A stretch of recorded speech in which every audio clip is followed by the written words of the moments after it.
Ivana, thank you so much for joining us. Pleasure. Great to have you here. Ivana has an amazing property today that she's going to be talking us through. It's actually an old Victorian school that was completely refurbished and converted into kind of luxury apartments, each with so much history and detail. Can you tell us a little bit more about the client and how they found you? So they found us through us and they were clearly thrilled by some of our projects. As you say, it is an old school site, so it has a lot of history, and there were some elements that could not be changed being grade 2 listed building. And effectively, the owner wanted to integrate them in his preferred style that was more towards the Japandi style of furniture. And we tried to achieve that. We kept a couple of elements that couldn't be changed from there. We created the design concept around the glazed brick tiles that he had in the open space and the exposed iron beams. From there, we started basically our design process.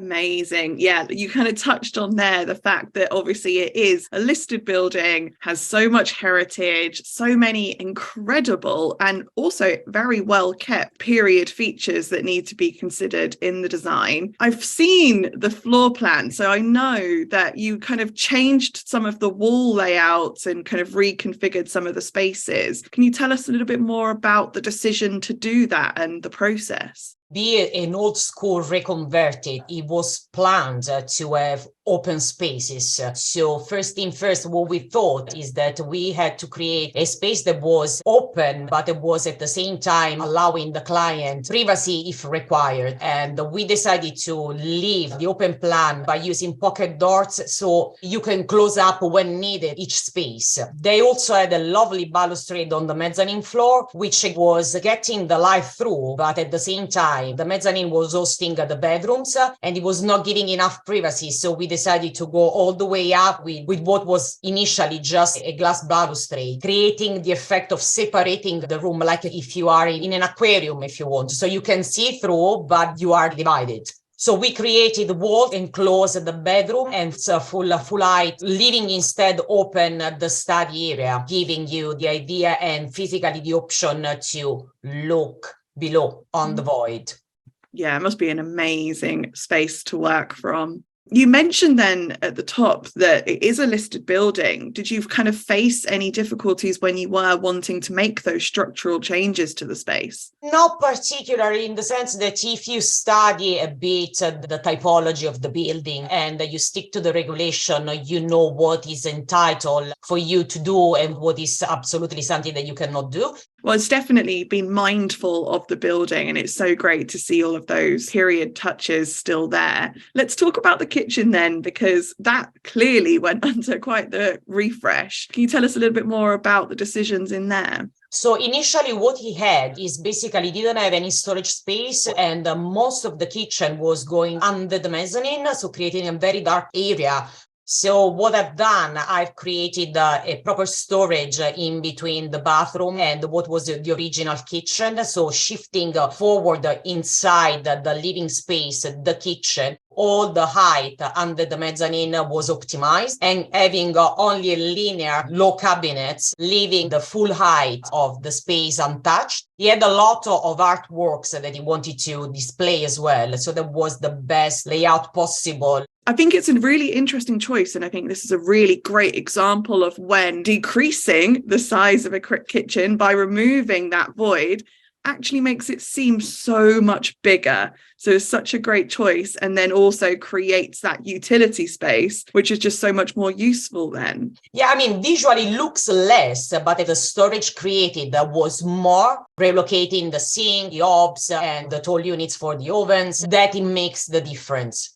Tell us a little bit more about kind of the living space then, because I understand as well that that was another wall was added between those spaces. Yes, so initially you could go around the ground floor. So we decided to close one of the openings, leaving the room that is at the back used as a guest room and a reading space, and creating there a TV unit, an entertainment area. We also used acoustic panels to kind of work it with the sound in the way that clearly having such high ceiling, you need to be conscious about also how the sound develops, propagating the sound more towards the sofa area. Initially, also the guest bedroom was the dining room, miles away from the kitchen, so really not practical.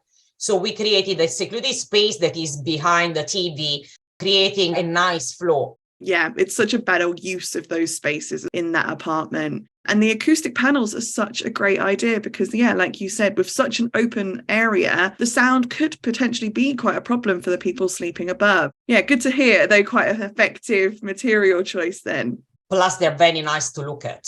So everything was very subtle, but one element was connected with the other. Yeah, it definitely ties the whole place together. It just looks really contemporary and modern. And let's talk about the bathrooms, because the bathrooms definitely underwent quite the transformation. Can you tell us about those spaces? They were really unloved, I have to say, at the beginning. And also the layout was a bit outdated. When it comes to bathroom, you want something full of texture. So we decided to select a particular typology of tiles. We used clean lines for the bathroom furniture.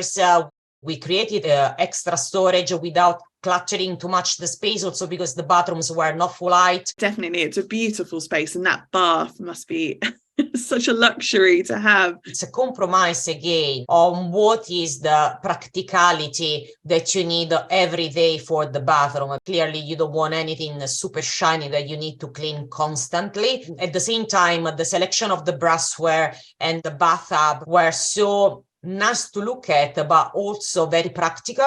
So good to hear about kind of how the project came together and all of those decisions. Can you tell us a little bit more about working with that client and how you actually facilitated that relationship? The visual aids that we got today are extremely important for someone that is out of the industry. We have used a software that comes with us, by which you can clip all the product, and you ended up sending a client a thorough document that has all the pictures, so he physically can understand what he's looking at. That's so great to hear. Yeah, that House Pro Clipper is a really great process for you as the designer to be able to make it really quick and streamlined. But like you said, for the client themselves, it's such a great experience just to have that document, everything they need in one place. Whatever you can do to make that process as easy as possible for them is just going to reflect so well on you. Visually, it's straightforward for the client to understand what he's dealing with and what he has to approve of the client. And this is a very, very good feature that we use to involve the clients and to make the conversation among us very straightforward. Fantastic. Well, thank you so much for showing us around this space. It's a beautiful project to be able to convert a Victorian old building into something that's so contemporary, but still has all of those period features in there included. We are glad you have selected our project, and we are very pleased with the outcome. So yeah, thank you. Great. Well, thank you so much, everyone else, for tuning in, and we'll see you again next time.